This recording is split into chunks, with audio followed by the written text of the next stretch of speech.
Check it out. Prince John and the sheriff, they was running the show, raising the taxes cause they needed the dough. A reign of terror took over the land. They were shaking down the people just to beat the band. I said, hey. Hey.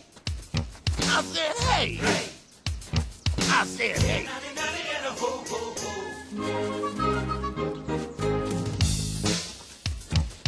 The people weren't happy, morale was low.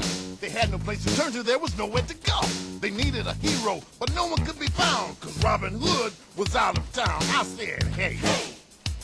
I said, hey. Hey. I said, hey. And a ho, ho, ho.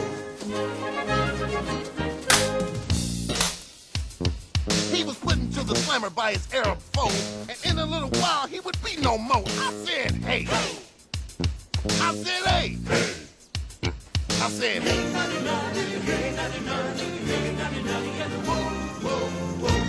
Check it out. In a world overflowing with movies, we need a hero. Someone to separate the bad from the good.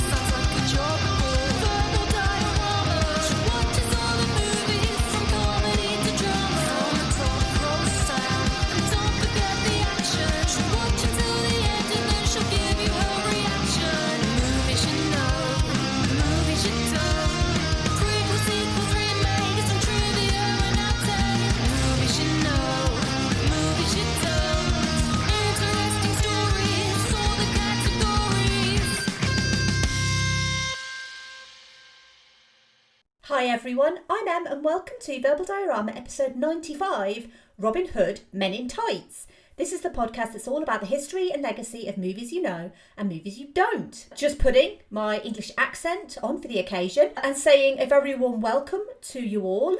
I hope you're all keeping safe and well. And as always, welcome back to all returning listeners. And if you are a brand new listener, then I hope that you'll enjoy this merry men... God, that was a really bad pun. I'm so sorry. I'm clearly not Mel Brooks. But as I say, you are very welcome here, whether you're a returning listener or a new listener. There is always lots going on at Verbal Diorama. There is episodes every week, if that is the sort of thing that you're into. Patrons have actually just found out what the 100th episode is going to be, because it's only 5 episodes away. There was much excitement about that. There's also, I'm working on a brand new sister podcast called Rotoscoperama. And I'm also working on still an exclusive episode just for patrons, which is going to be on WandaVision. And I'm hoping, I haven't set a date, but I'm hoping the first or second week in June, WandaVision will be available. And that will be available for all patrons of Verbal Diorama, whether you're on the lowest tier or the highest tier. We have no one on the highest tier. But regardless of what tier you're on, you will get that episode. And I just wanted to say a massive thank you to everyone who reached out following Raiders of the Lost Ark, which was episode 93, because that episode just really kind of blew up a little bit. People really, really love Indiana Jones. I'll be honest, I can't say I've planned any more of his adventures in the Verbal Diorama schedule, but there's always a possibility that he may return at some point in the future, whether that's for Temple of Doom or whether that's for The Last Crusade, who knows? I suppose technically I should do Temple of Doom, but I much prefer The Last Crusade. So anyway, moving on. So we're going to jump straight into Robin Hood, Men in Tights. And obviously Robin Hood, he's a cultural icon, he's a social avenger, and he wears tights. Are we sure he's not a social media influencer? Here's the trailer for Robin Hood, Men in Tights. 20th Century Fox presents the motion picture event of the summer. The summer of 1125 AD. That's him! Robin Hood. Good evening. The Hoods from the woods are back. Yo, yo, yo. Check it out. Little John. Ow! Prince John. More bubbles. Oh, yeah, just now it's happening. The Sheriff of Rottingham. I challenge you to a duel. I accept. Maid Marian. A chastity belt? It's an everlast. And a Rabbi Tuckman. Hello, boys. He's He's the first action hero And white men can't jump. and the last word in comedy.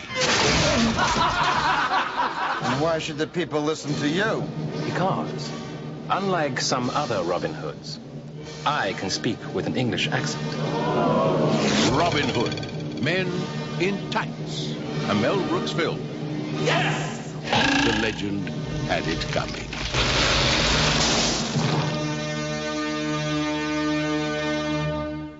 Robin of Locksley, the most skilled archer in all of England, has just returned after fighting in the Holy Crusades, being imprisoned and swimming home. Before he leaves, his cellmate, a sneeze, asks him to take care of his son, Achu, an exchange student in England. Upon returning home, Robin finds that much of what he knew of England has gone to ruin, including his long-time family home having literally been carted away by order of the Sheriff of Rottingham and Prince John. To avenge his stolen land and the people, Robin recruits a band of merry men: Blinkin, his blind servant, Achu, the son of a sneeze, Little John, who can't swim, and Will Scarlet O'Hara. Scarlet's his middle name. Robin falls in love at first sight with the glamorous maid Marian, a ward of Prince John. Marian is looking for the man who has the figurative and literal key to unlock her heart, and other things.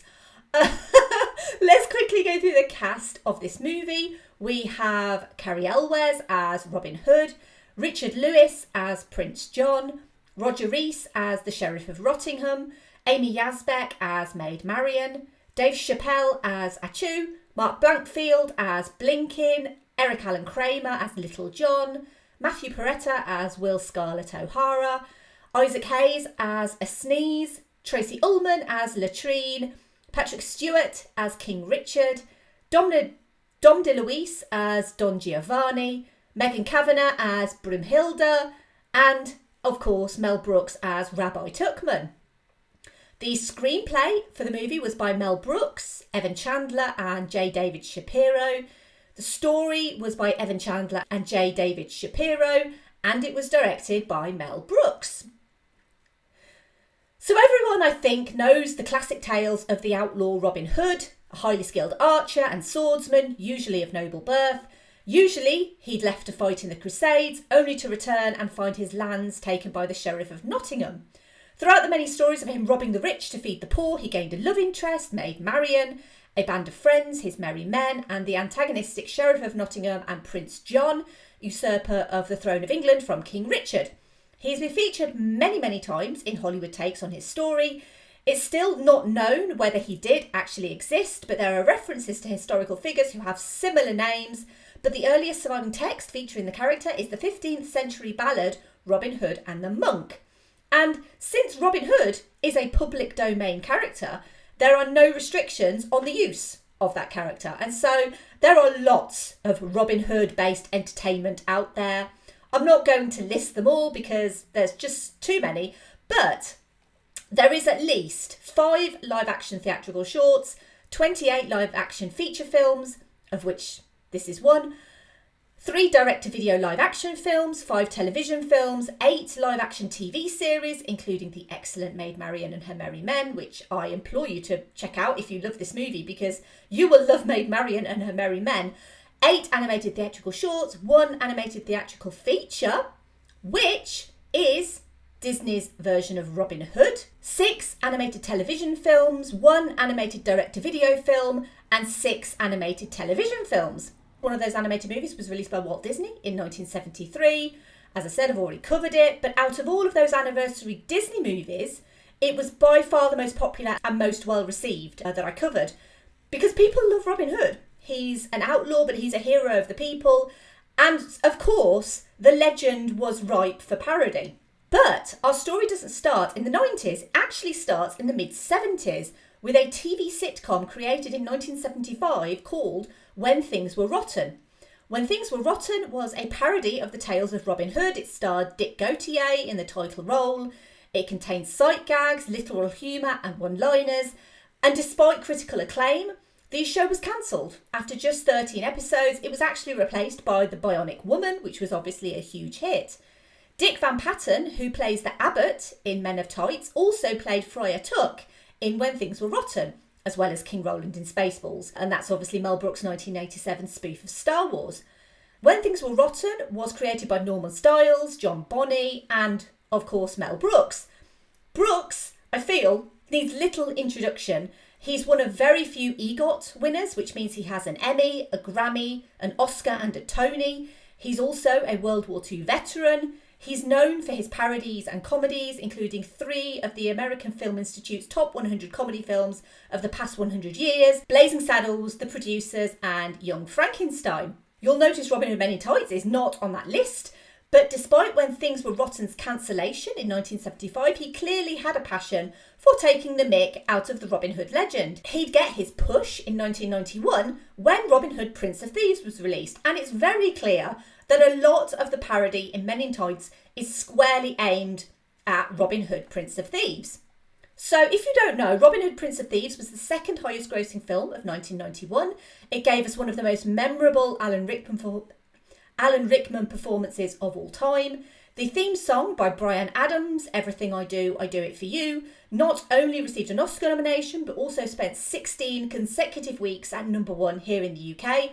That is still the longest uninterrupted #1 single.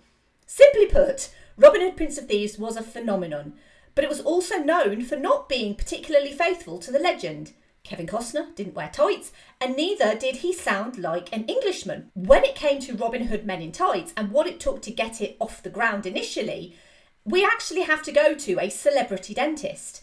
A celebrity dentist who'd also have links to Michael Jackson, but I'm going to come back to that. So Evan Chandler was a Beverly Hills dentist who worked on the Hollywood smiles of the rich and famous. His son Jordan, after watching Robin Hood Prince of Thieves, told his father that a spoof of Robin Hood would probably be fun. And Evan Chandler, who was a budding screenwriter, put together a pitch for a parody of the Robin Hood legend. One of his dental clients was Hollywood screenwriter J. David Shapiro, and during an appointment, Chandler pitched the idea to Shapiro. Together, they wrote a screenplay which was picked up by Mel Brooks. Brooks took ideas from When Things Were Rotten and revised the story into what would become Robin Hood Men in Tights. But what about Michael Jackson, I hear you say?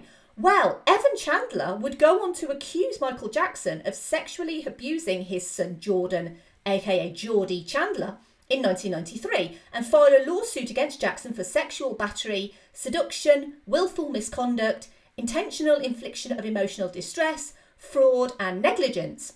And this all occurred a few months after Robin Hood Men in Tights was released in the US. Needless to say, Robin Hood Men in Tights was the first and last screenplay Evan Chandler was ever involved with. J. David Shapiro, meanwhile, would go on to write none other than Battlefield Earth. And I'm going to leave that there. I'm not going to comment further on that.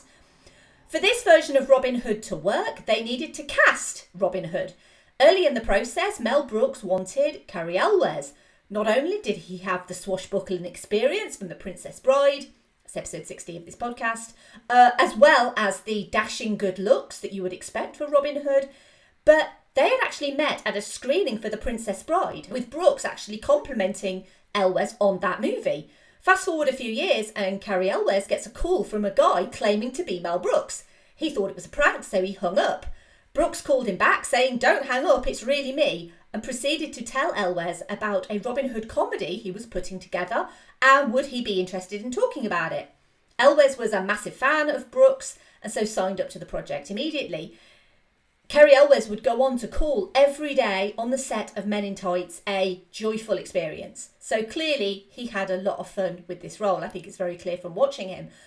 Elwes would also help Brooks in the casting of the role of Achoo, both selecting 19-year-old Dave Chappelle, who was an up-and-coming comedian who worked the New York comedy circuit.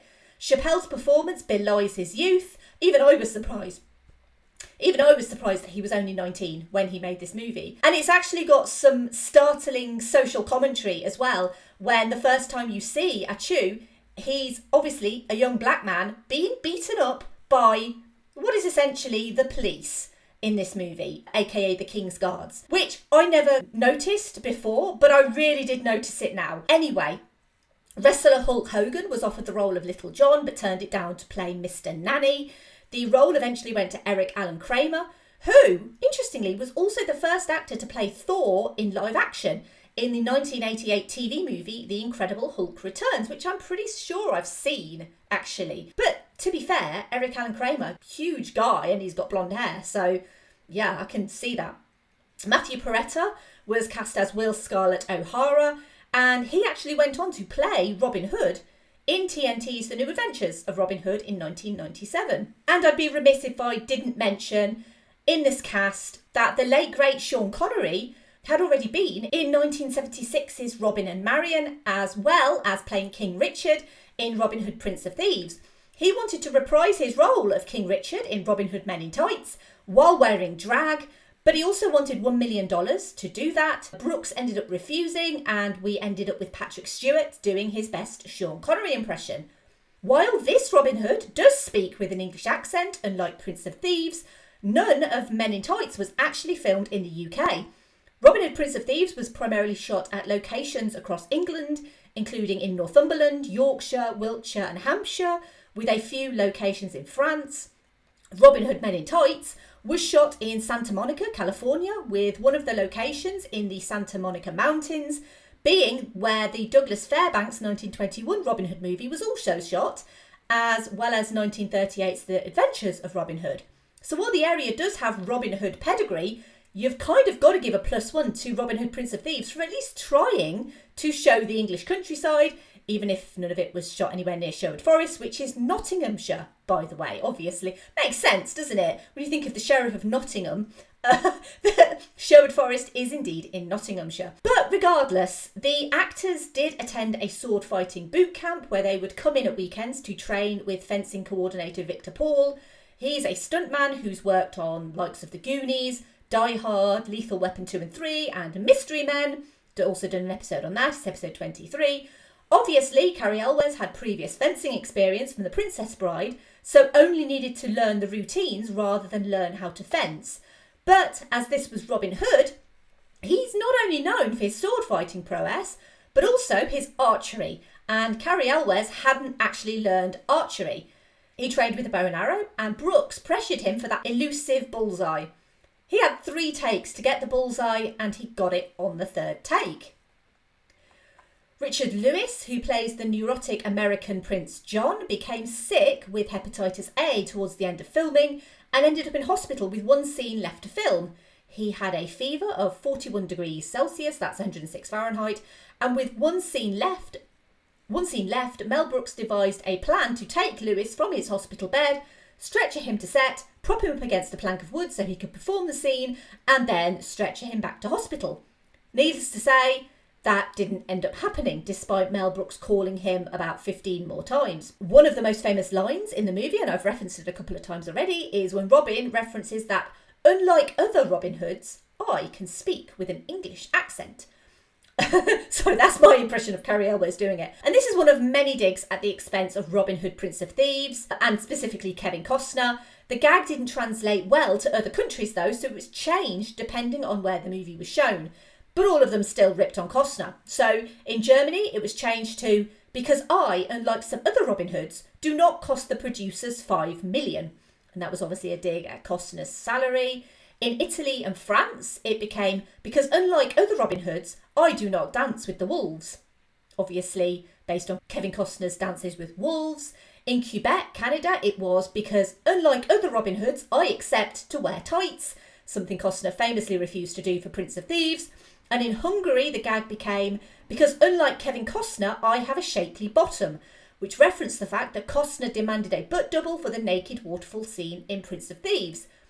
Asking Costner to cameo in Robin Hood Men in Tights was considered, and it probably would have been fun, actually, to see Carrie Elwes' Robin square off with Kevin Costner's Robin, but considering the production goes quite a way out of its way to make fun of Kevin Costner, it's probably a good idea that they didn't bother in the end. And admittedly, this is a movie that relies on you having seen Robin Hood Prince of Thieves, especially the way certain characters are set up or acted.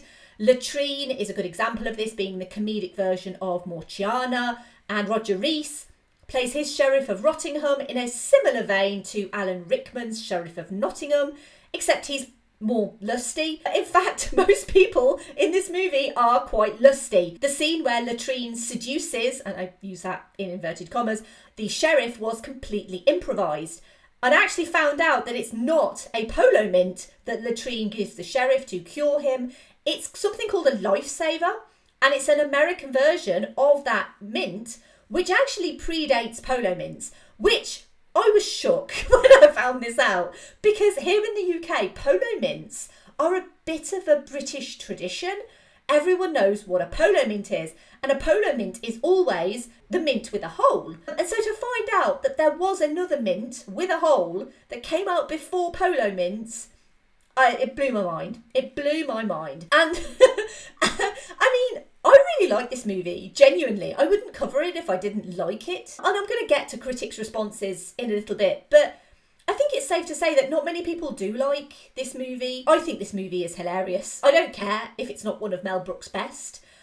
I still find it incredibly memorable, and sometimes you just really appreciate a rubbish parody, especially when the Robin Hood movies that came after. So in 2010, we got a Russell Crowe Robin Hood, and in 2018, we got a Taron Egerton Robin Hood. They were quite serious retellings, and I'll be the first to admit I did not like that Russell Crowe Robin Hood movie at all. But it's worth adding that Russell Crowe really likes this movie, and he was in The Nice Guys, and he gets serious credibility for being in that movie. So I'm just going to say, if you haven't seen The Nice Guys, it's so much fun, and Russell Crowe is hilarious in that movie. So that's episode 52 of this podcast, by the way. Speaking of celebrity links, let's move on to the obligatory Keanu reference. So this is a part of the podcast where I try to link the movie that I'm featuring with Keanu Reeves. And I actually found a true story on the internet from Twitter. I mean, whether it's true or not, I don't know. But the person said it was true. It's a user called @Edilades who says, I worked at a movie theatre showing Robin Hood Prince of Thieves. Keanu walked in with friends, was very nice, then walked out about 40 minutes into the movie. He was 100% right. That movie doesn't get any better.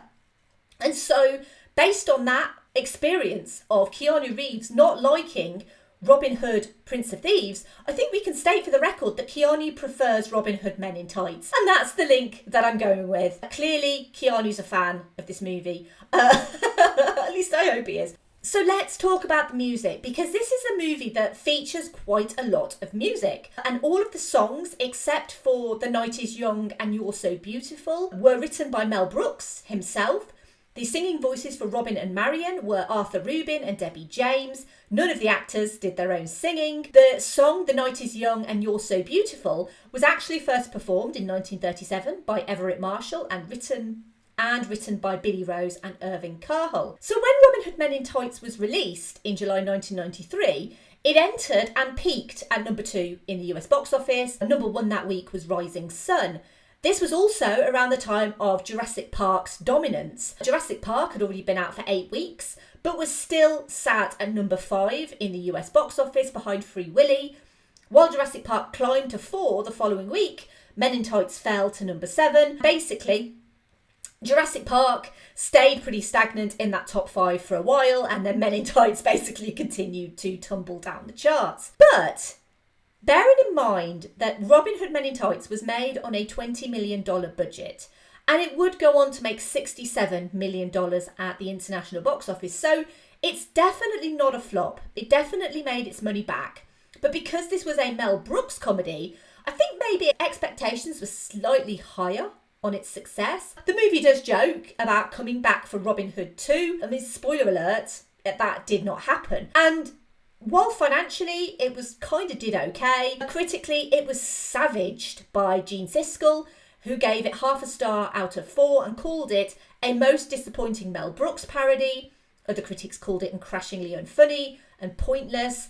Some did like it. It has a 40% on Rotten Tomatoes, as well as many actually seeing it as a cult classic nowadays. And despite this lukewarm reception, Men in Tights and Spaceballs actually would go on to both become Mel Brooks's most successful releases on VHS and DVD. And as I said, many now cite Robin Hood Men in Tights as a cult classic. And many actually think that it's one of Brooks's best films. I mean, I certainly don't think it's up there with the likes of Blazing Saddles or anything like that. And I'll admit, I've not seen every Mel Brooks movie. I have seen this a lot, and I have seen Spaceballs a lot. And I guess with Robin Hood Men in Tights and Spaceballs, they were kind of the movies that came out when I was a kid. So they were the movies that we saw on like VHS tapes and we saw on TV. So I guess that's why I have this kind of love and respect and adoration for Spaceballs and Robin Hood Men in Tights. I will fully appreciate that they are not overall the best comedies in the world. But like I say, I have a lot of fondness for this movie. It makes me laugh, genuinely, every time. And weirdly, I've watched this movie so many times and I still find new things to laugh at. That is something, I think, when you're talking about comedy that you've seen quite a lot of times since childhood. So, as I said, there is no Robin Hood 2 Electric Boogaloo. I bet the villagers are pleased about that though, because their village isn't going to get burned down again. Mel Brooks would direct one more comedy film after this, which was Dracula, Dead and Loving It in 1995. He would also write and produce the remake of The Producers in 2005. He also continued with voice acting work in animated movies like Robots, Hotel Transylvania 2 and 3 and Toy Story 4. He also worked on an animated sequel to Spaceballs in 2008. Most recently, he voiced the character Shogun in Blazing Samurai. Blazing Samurai is a CG animated movie inspired by Blazing Saddles, which is actually due to be released this year.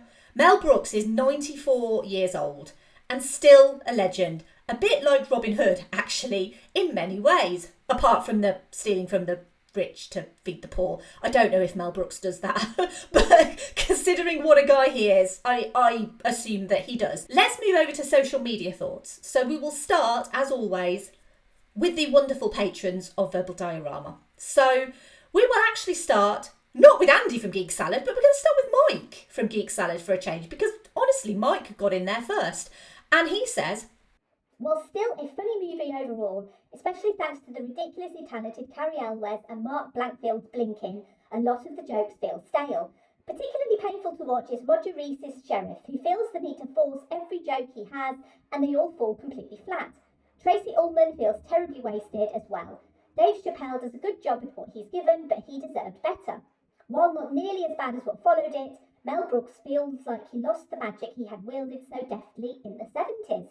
Does Andy from Geek Salad think any differently? Let's find out. He says, while Mel Brooks is possibly one of the best comedic minds in film history, Young Frankenstein and Blazing Saddles are brilliant pieces of satire.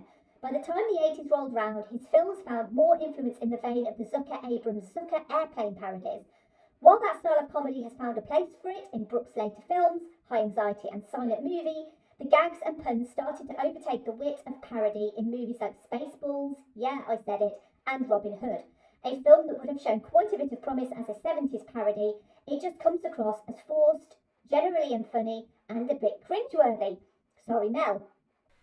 Oh, okay. So, Geek Salad, I'm not saying everyone on Geek Salad is not a fan, but Andy and Mike from Geek Salad are clearly not fans of this particular movie. However, regardless of what they think about this movie, you should definitely listen to Geek Salad. They literally are the premier geek podcast. They cover all sorts of topics under the sun. They cover movies, music, TV, video games, snacks. I mean, literally, there's nothing that they don't cover.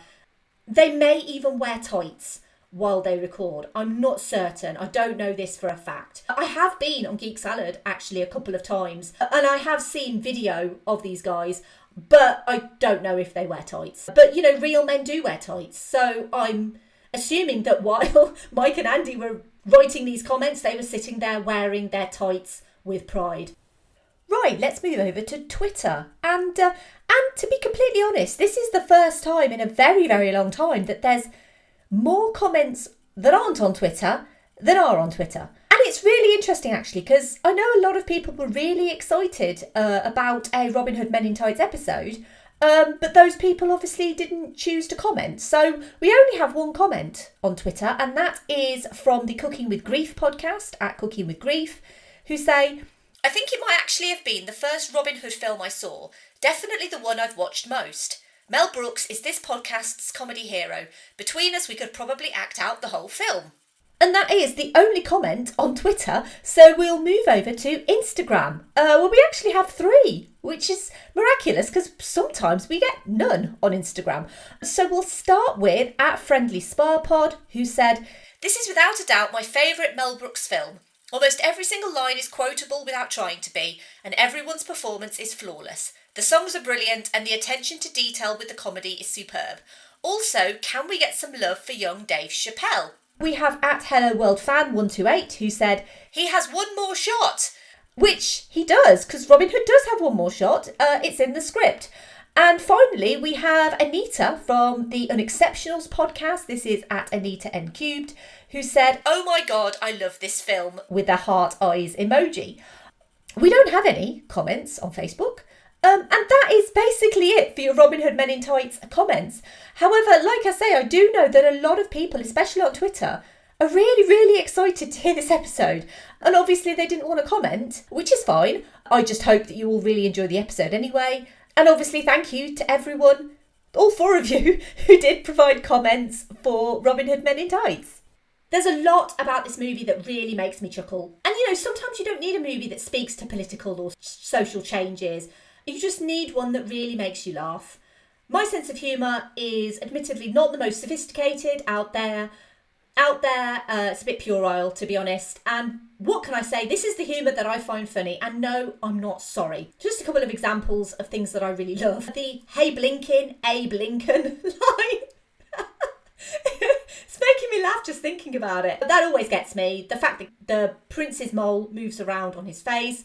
The "Blinkin', fix your boobs, you look like a bleeding Picasso." In fact, anything to do with blinking, just blinking in general. Blinking, actually, watch him really closely because he's actually really good at acting blind. And the other actors are really good at still leading him in the background. Latrine's comment, "I touched it." Yeah, it's really crude and slightly sexually abusive. But, Rottingham would have attempted something with Marion had she not had her chastity belt, which is an everlast. Rottingham's real name being Mervyn, which actually isn't funny. It's a perfectly fine name. But I find it funny because the movie finds it funny. And the one thing I picked up for the first time actually watching this movie in preparation for this episode. So when Robin is singing "The Night is Young and You're So Beautiful," they're behind a white sheet. Robin reaches the crescendo of the song and his sword gets more and more erect as the song kind of finishes, and the song finishes with it pointing up, and all of the merry men are clapping and cheering. When he realises it's up, he pushes it back down. It is a great visual gag, but I've missed that every other time I've watched this movie. Again, it's not the most sophisticated gag. It's an erect penis gag, but it works. It works to make me laugh. Is this a landmark in comedy? No. But, to me, this is kind of up there with the best Robin Hood movies, which says something. I'll admit, I've not seen every single Robin Hood movie. I've fully admitted to being a huge fan of the Walt Disney Robin Hood, which I've obviously already covered, as I said, on this podcast. But I really love those 2 versions of Robin Hood. To me, they are the best versions of Robin Hood. And let's face it, the legend of Robin Hood really did have it coming. Thank you for listening. As always, I would love to hear your thoughts on Robin Hood Men in Tights. If you loved this episode, you can help Verbal Diorama grow and be noticed by others by doing one of the following things. You could tell your friends or family about this podcast. You could help them download it if you want. You could leave a 5-star rating or review wherever you listen to this podcast. The best places to do this are Apple Podcasts or Podchaser. The other thing you can do, which is really, really easy, is you can like or retweet posts on social media. That always helps me as well. If you do like this episode of Robin Hood Men in Tights, you might also like one of the following episodes. Episode 44, A Knight's Tale. And I kind of chose that because it is a very similar kind of vein of comedy. It's obviously set in medieval times. It looks very similar and it's really funny. And it recently celebrated its 20th anniversary. And it's such a wonderful, fun, uplifting film. Slightly anachronistic, but most things are. So yeah, please check out A Knight's Tale if you like this. Episode 54, Galaxy Quest, because if we're talking about parodies, then one of the greatest parodies of all time was Galaxy Quest, ripping off of Star Trek. It is actually a great Star Trek movie in its own right, even though technically it's not a Star Trek movie. But it's so wonderful and faithful and shows so much love to Star Trek. and to the fans of Star Trek that, yeah, if you've not seen Galaxy Quest, I would recommend that. Obviously, I'm going to recommend episode 60, The Princess Bride, because it's great. Who doesn't like The Princess Bride? I do know people who don't like The Princess Bride, and boo to them. And of course, episode 83, Disney's Robin Hood from 1973. It's got foxes, guys. Robin Hood's a fox, literally and figuratively a fox. And it's one of the truly great Disney movies of the 70s. Obviously, give me feedback. Let me know what you think of my recommendations. The next episode is, I'm not going to lie, an epic team up. It's basically the first movie where a bunch of heroes get together, despite their differences, to defeat an evil horde. I am, of course, talking about the Monster Squad. It's the classic Universal monsters against a group of kids, plus Frankenstein's monster, and it is a stone cold classic. And I'm not just saying that because the monsters are dead. Join me next week to discuss the Monster Squad. It's going to be a lot of fun. I can tell you, though, that as this episode is being released, in a couple of days' time, I am going to be appearing at Livestream for the Cure. Links will be all over social media. And during that, I am actually going to announce what's coming for episode 100. So if you want to know, obviously patrons already know, but if you want to know, then tune in to Livestream for the Cure and I will tell you what's coming. You can follow me on Twitter, Facebook, Instagram and Letterboxd at Verbal Diorama. If you wish to support the show financially, you can do so, and you're under no obligation, at patreon.com/verbaldiorama. Tiers start at $2 a month. You get exclusive episodes. As I said, there is an episode on WandaVision coming. You know, you get early episodes, you get all sorts of perks. I'm actually giving away some freebies to patrons at the moment. So patrons get free stickers and fridge magnets just for basically being patrons. So if you do want some freebies, then sign up. Every tier gets freebies and I will send them to you in the post. As always, a massive thank you to the patrons. They are Simon E, Sade, Hardy L, Claudia, Simon B, Laurel, Derek, Jason, Kristin, Kat, Andy, Mike, Griff, Luke, Emily, Michael, Matt, Scott, Mark and Brendan. The night is young and you're all so beautiful. I do have a merch store. It's teespring.com/stores/verbaldiorama. You can buy merch if you want. You can email me, verbaldiorama@gmail.com. You can pop over to verbaldiorama.com and say hi that way. Or you can pop over to Film Stories. I've recently released an article on the Mitchells versus the Machines. I am really, really interested in doing that for the podcast.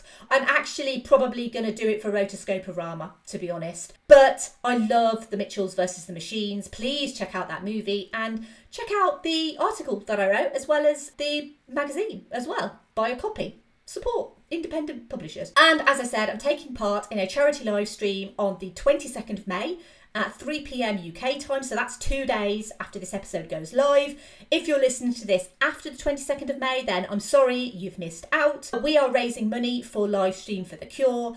Basically, it's been created, this is the 5th year, by Nicholas Haskins, and I want to take the opportunity to let Nick tell you about Livestream for the Cure. My name is Nicholas Haskins, and I'd like a moment of your time to tell you about the 5th annual Livestream for the Cure. To do that, I brought along 2 people whom I couldn't do this event without, Gerald Morris and Dan Brennick. Over the past 4 years, the Livestream for the Cure has raised over $30,000 for the Cancer Research Institute. That contribution is helping to fund research into cancer immunotherapy, training the body's immune system to fight all forms of cancer. This year, we're aiming for our biggest goal yet as we try to raise $15,000 in 50 hours on the air. Tune in May 19th through the 23rd as we're joined live by podcasters and content creators from around the world. With your help, we can continue the fight for a future immune to cancer. Together, we can make a difference.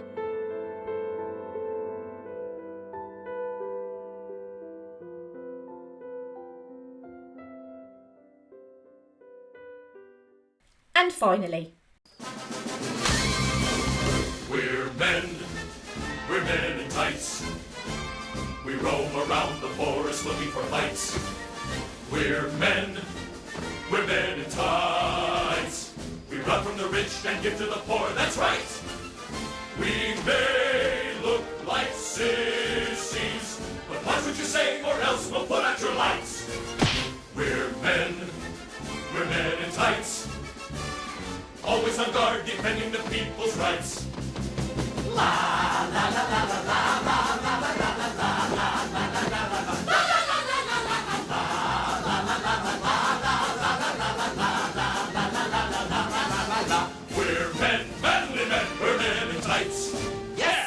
We roam around the forest looking for fights. We're men in tights.